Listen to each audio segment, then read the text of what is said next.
The moment that changed everything didn't begin with anger. It began with silence. 1 second, there was conversation, the soft clink of crystal glasses, the low hum of investors exchanging polite promises beneath the chandeliers of the Grand Meridian Hotel in Chicago. The next second, the entire ballroom stopped breathing. Before we continue, please take a moment to like and subscribe to the channel, but only if you genuinely enjoy it. And please let me know where you're listening from and what time it is where you are. I'll read all the comments. Okay, now I'll continue. My name is Luna Carter.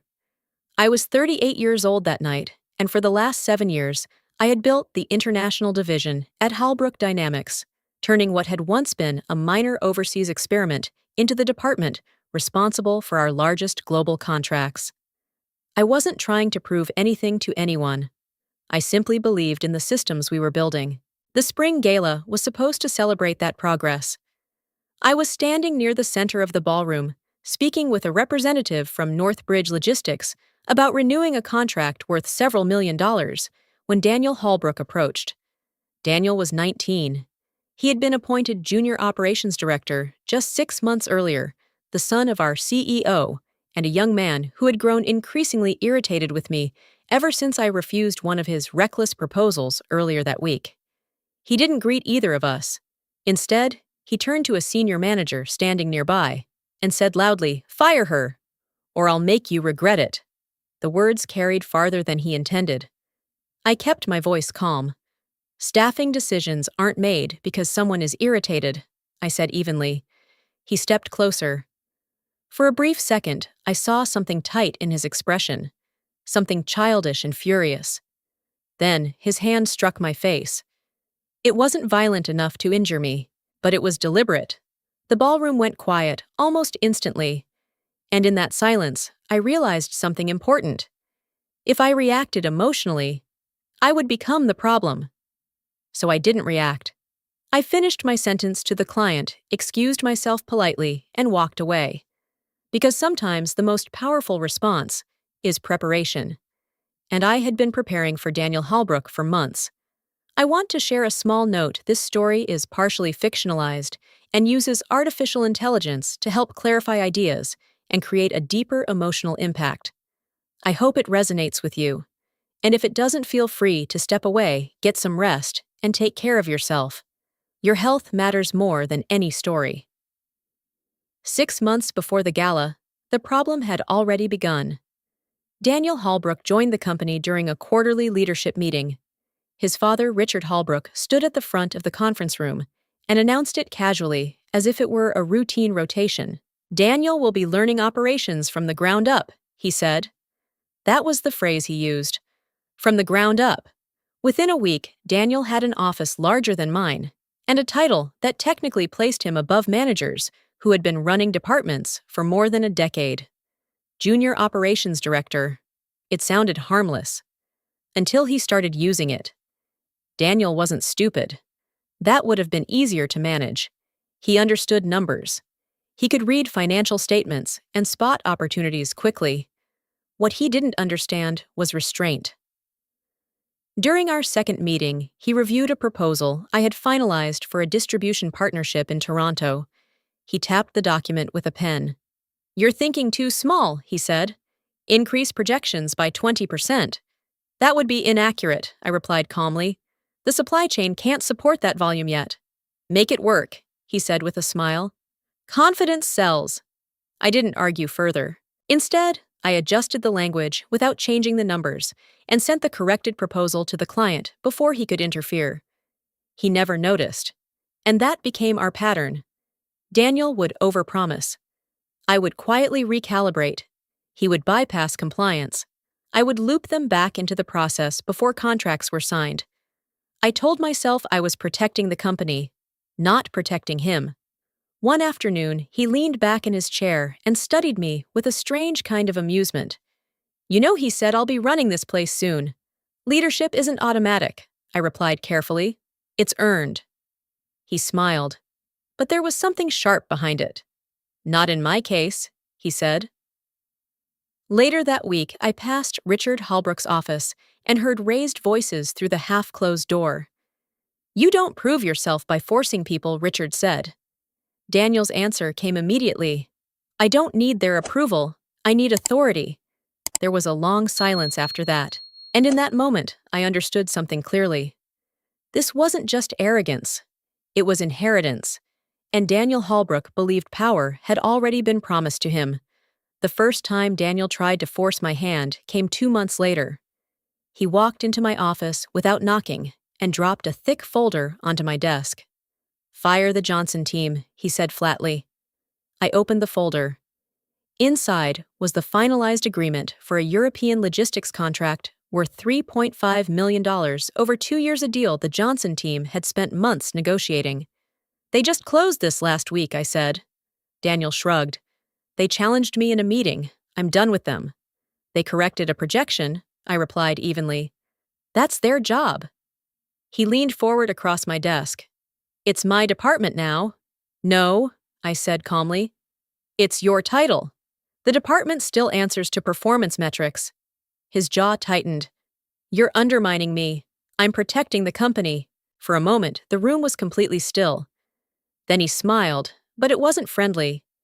"If you don't remove them," he said quietly, "I'll tell my father you refused a direct order." "You can tell him," I replied. "And when he sides with me, we'll have that conversation." He studied my face, trying to decide whether I was bluffing. I wasn't. "You're making a mistake," he said finally. "I'll make sure you're out before the year ends." "Do what you think is necessary," I answered. He left without another word. After the door closed, I reopened my laptop. I forwarded his last 3 directives to a private archive account I had created weeks earlier. Then, I saved the meeting notes, the contract timeline, every email. It didn't feel dramatic, it felt procedural. That afternoon, I sent a short message to Marta Chen in compliance. "Can we review authority boundaries on operational directives?" For the first time since Daniel joined the company, I wasn't quietly correcting his decisions anymore. I was preparing for consequences. After the Johnson team incident, Daniel's emails began to change. They became shorter, sharper, and far more dangerous. One morning, a message appeared in my inbox. "Adjust the delivery forecast upward," Daniel wrote. "We'll correct it later." I read the sentence twice before replying. "That projection isn't accurate. The current supply chain can't support that capacity." His response came less than 2 minutes later. "Then make it accurate." That's leadership. A week later, another draft report landed on my desk. Several risk disclosures had been removed. Daniel had left a note in the margin. "Compliance slows deals. Send it without the addendum." I didn't send it. Instead, I restored every disclosure and quietly copied the compliance team before forwarding the document. That afternoon, my phone rang. It was Michelle Tan, the partnership director at Northbridge Logistics. Her voice was careful. "Your junior director led the review call this morning," she said. "He quoted numbers that don't match the contract." "I'll correct it." I answered immediately. "You'll receive updated projections tomorrow." When the call ended, I sat in silence for a moment. This wasn't impatience anymore. This was exposure, and exposure rarely stays contained. That evening, I asked Marta Chen from compliance to meet.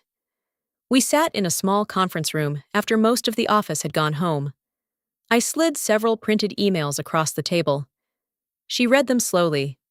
Then she looked up. "Has legal seen this yet?" "Not yet," I said. Marta exhaled quietly. "This isn't just aggressive management." She tapped one of the directives with her finger. "If these instructions were followed exactly as written," she paused, "the company could face regulatory trouble." The next morning, I met with David Alvarez from legal. He read the same documents carefully. "If these directives were executed," he said, "we'd have serious compliance exposure." "I didn't follow them," I replied. "That's not the point," David said. "The point is that he gave them." For the first time since Daniel joined the company, the problem had moved beyond my office and into the system. I kept my composure at the gala because I understood the cost of losing it. But the silence followed me home. Later that night, I stood in front of the bathroom mirror and looked at the faint mark on my cheek where Daniel's hand had landed. It wasn't dramatic. By morning, it would fade. Still, I touched the spot lightly, as if confirming the moment had really happened. My phone lit up with a message from my older sister. "Are you okay?" I stared at the screen for nearly a minute before typing back. Yes. It wasn't a lie. But it wasn't the truth either. For the first time since the incident, I allowed myself to think about what could happen next. If this backfired, I could lose everything I had built. For a few minutes, I wondered if I had pushed Daniel too far, if refusing him publicly in meetings had cornered him. I wondered whether documenting everything had been excessive, paranoid even. Then I opened my laptop. I reread every directive he had sent, every instruction to inflate projections, every attempt to bypass compliance, every request to remove risk disclosures. The language was clear. The risk was real. I gathered the entire record emails, meeting notes, contract timelines, and attached them to a single message. Then, I forwarded the file to Richard Holbrook, our CEO, Daniel's father. The next morning, I sat across from him in his office, overlooking the Chicago skyline. He didn't meet my eyes when he began speaking. "Luna," he said quietly, "I'm afraid this situation has escalated." I leaned forward slightly. "Check your inbox first." He opened his laptop. For several minutes, the room was silent, except for the faint clicking of his keyboard. As he read through the attachments, his expression shifted from irritation to concern. When he finally looked up at me, the tension in his face had changed. He understood something now. The problem wasn't a public incident at a gala. The problem was his son, and the evidence sitting in his inbox.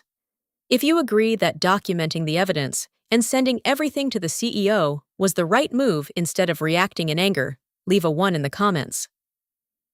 Richard Holbrook closed the laptop slowly. For a moment, he didn't say anything. Then he exhaled and leaned back in his chair. "Luna," he said carefully, "I'm trying to manage a volatile situation. It escalated when your son put his hands on me," I replied. He rubbed his temple as if the conversation physically exhausted him. "You have clear evidence," I continued. "You can't ignore it."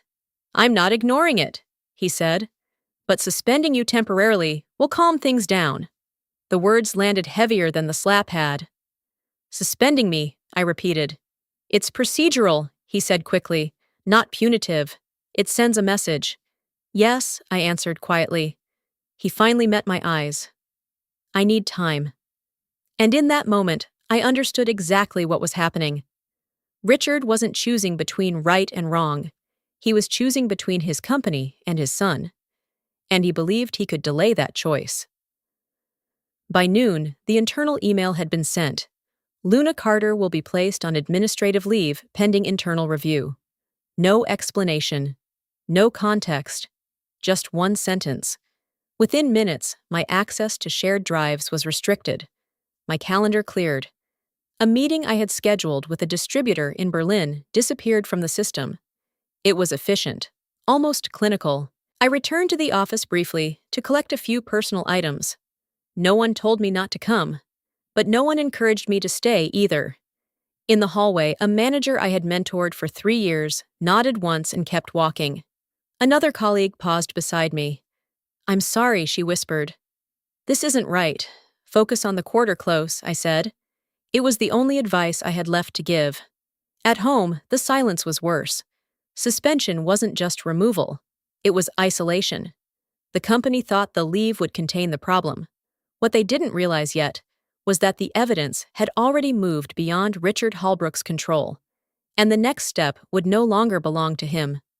The waiting was the hardest part. Administrative leave sounds temporary, but in reality, it feels like being erased. Late that afternoon, my phone rang. It was Marta Chen from compliance. "We've submitted the report to the board," she said. "All of it?" I asked. "Yes," she replied. "Every directive. Every override." For a moment, I didn't speak. "Does Richard know?" I asked finally. "He does now." A few minutes later, another call came in. "David Alvarez from legal." The board has scheduled an emergency session, he said. This isn't a routine review. Am I expected to attend? I asked. Not yet. When the call ended, I sat quietly in my living room, staring at the city lights outside the window. The leave had been designed to isolate me. Instead, it had done something very different. It had moved the situation beyond Richard Holbrook's control. The next morning, my phone rang again. This time, it was the chairman's office. Ms. Carter, the assistant, said the board would like you to appear this afternoon. The conference room on the 32nd floor felt colder than usual when I walked in. 12 directors were already seated around the long table.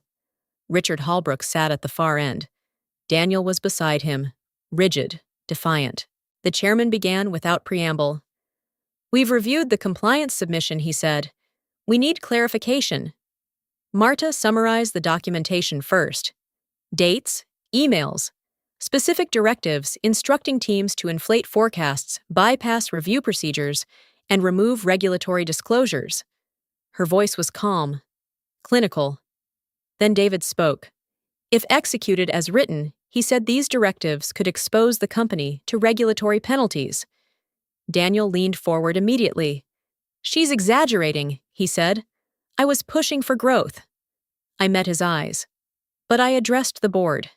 Every email I forwarded is unedited, I said evenly. You can verify the timestamps. For the first time since the gala, the silence in the room felt very different. Because this time, Daniel Holbrook was no longer the loudest voice in the room. Evidence was. The chairman folded his hands on the table. Mr. Holbrook, he said calmly, were you aware of these communications? Richard cleared his throat. I knew there were tensions, he admitted, but I didn't know the extent. For a brief moment, his eyes met mine. It almost looked like he expected understanding. I didn't offer it. Marta slid another document across the table. This arrived this morning, she said. The chairman read the letter aloud. Eastbridge Global has expressed concern about operational instability. If the situation continues, they will reconsider their partnership. The room grew noticeably quieter. That contract represented tens of millions in long-term revenue. Daniel leaned forward immediately. They're bluffing, he said. I answered before anyone else could. I spoke with their partnership director last week. They're not. Silence settled over the room again. He shifted in his chair, irritation creeping into his voice. We would have reached those targets eventually. That isn't the question, one of the directors replied. Our responsibility is to the shareholders. Another director added quietly, and to the company's reputation. For the first time, the room divided. Some of them glanced toward Richard. Others focused only on the documents in front of them. Daniel's voice sharpened. This is political, he said. The chairman shook his head slowly. No, this is governance. The words landed heavily, because suddenly the discussion was no longer about a single meeting or a public incident at a gala. It was about how the company itself was being run. Evidence versus loyalty, risk versus inheritance. The directors began asking more questions. Each one anchored in the emails, each one tied to a documented directive. And with every answer, the balance in the room shifted. Not dramatically, but steadily. For the first time since Daniel Holbrook had joined the company, the authority he believed he had inherited was being measured against something far more difficult to dismiss. Proof. The board session ended without a formal vote, but the direction had already been decided. 2 days later, Richard Holbrook called me back to the office. His voice over the phone sounded thinner than usual. When I entered his office, the skyline outside the window looked exactly the same. But the atmosphere inside had changed. The board has asked Daniel to resign, Richard said. Effective immediately. For a moment, I said nothing. He'll be transitioning to oversee private investments overseas, Richard added. It's the cleanest option. Is it voluntary? I asked. Richard paused. It's necessary. That was the closest he came to saying the truth. And you? I asked. He looked out toward the city for a moment before answering. I've agreed to step down pending leadership review. There was no anger in his voice, just fatigue. It will be framed as a strategic transition, he said. A neutral explanation. One that avoided the real story. By noon, the company-wide announcement circulated. Leadership restructuring. Appreciation for years of service. Language carefully designed to remove context. Daniel Hallbrook never returned to the office. His nameplate disappeared before the end of the week. When I stood to leave, Richard looked at me one last time. "This didn't have to escalate," he said quietly. "It escalated when accountability was postponed," I replied. He didn't argue. Later that afternoon, I received a brief message from the chairman of the board. "We'd like to discuss next steps." No celebration followed, no dramatic confrontation. The company simply adjusted, like a machine correcting its alignment. Sometimes the loudest conflict ends very quietly, because the real shift doesn't happen in public. It happens inside the structure of power itself, and that structure had already moved on from Daniel Hallbrook. 1 year later, I walked back into the same ballroom. The spring gala had returned to the Grand Meridian Hotel, and the atmosphere felt familiar in a way that was almost surreal. But the small details had changed. My name card now read Vice President of International Operations. 3 months after the board asked me to stabilize the department, they made the position permanent. The reforms we discussed had been implemented as well. Executive appointments now required independent board approval. Compliance reported directly to the board. Authority was no longer inherited quietly. It had to be justified. As I stepped further into the room, Michelle Tan from Eastbridge Global approached me with a handshake. "Good to see stability again," she said. "We renewed the contract for another 3 years." "I appreciate the confidence," I replied. She smiled slightly. "It isn't confidence," she said. "It's consistency." Later that evening, I passed the exact place where Daniel had slapped me the year before. The memory surfaced for a moment, but there was no anger attached to it anymore. Just context. Because in the end, revenge hadn't been loud. It hadn't been dramatic. It had been structural, and the structure of the company had changed. Sometimes the most powerful response is simply making sure the system can never be abused that way again.